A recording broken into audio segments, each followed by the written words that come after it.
Hi, my name's Lane Hayden. I'm a licensed attorney in California. I work in Fresno, California, and I mainly do bankruptcies. This episode's called, Can I Keep My Real Expensive Car If I File Bankruptcy? Well, that depends, of course, but the basic rule is we have about $26,000 worth of exemptions that we can use on your car.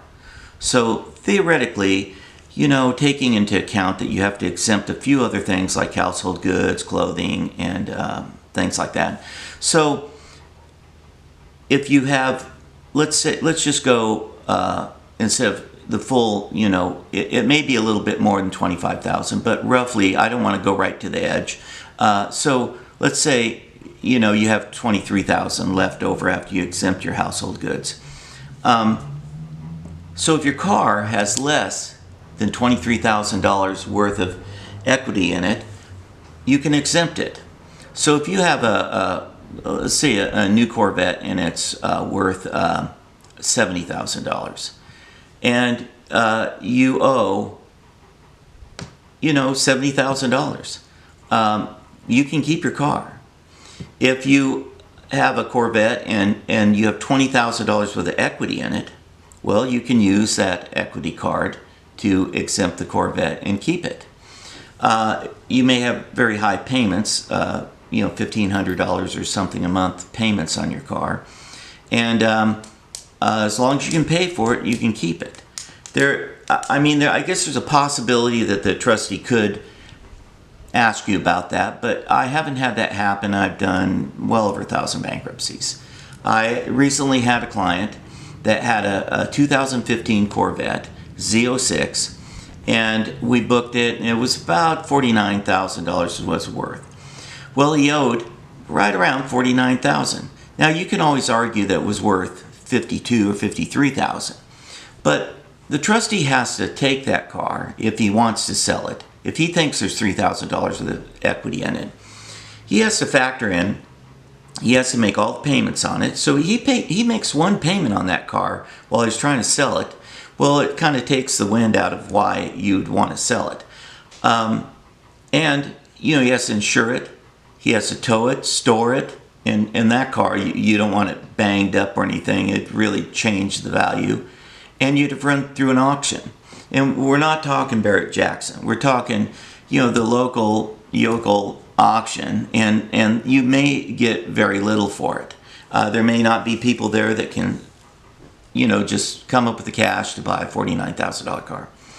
So basically, you can keep your car as long as you have less than, say, $23,000 in equity in it.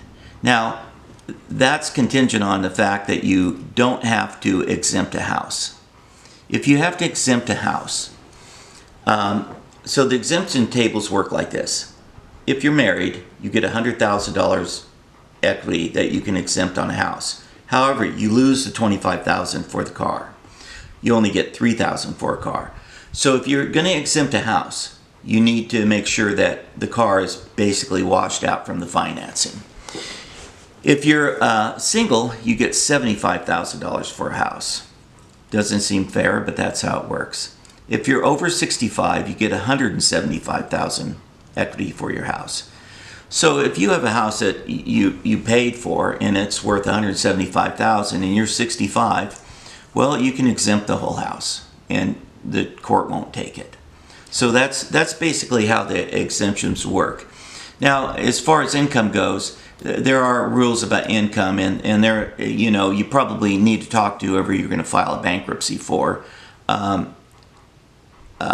make sure that you don't exceed the means test, which is how much you can make. So if you have a family of four, you're pretty much in the $100,000 area for how much you can make. Now, that amount will change a little bit where you live and if when you're doing the bankruptcy, because they do change the amount that you can live by a little bit every so often.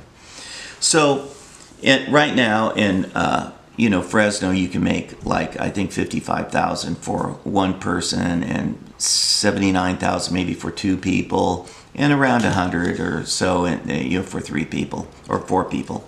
So basically, that's the rule about keeping your car. So I'll do a longer and better bankruptcy video soon and cover more things. But for the purpose of keeping an expensive car, I think you know what the rule is now. You can contact me if you want, and I'll talk to you on the phone.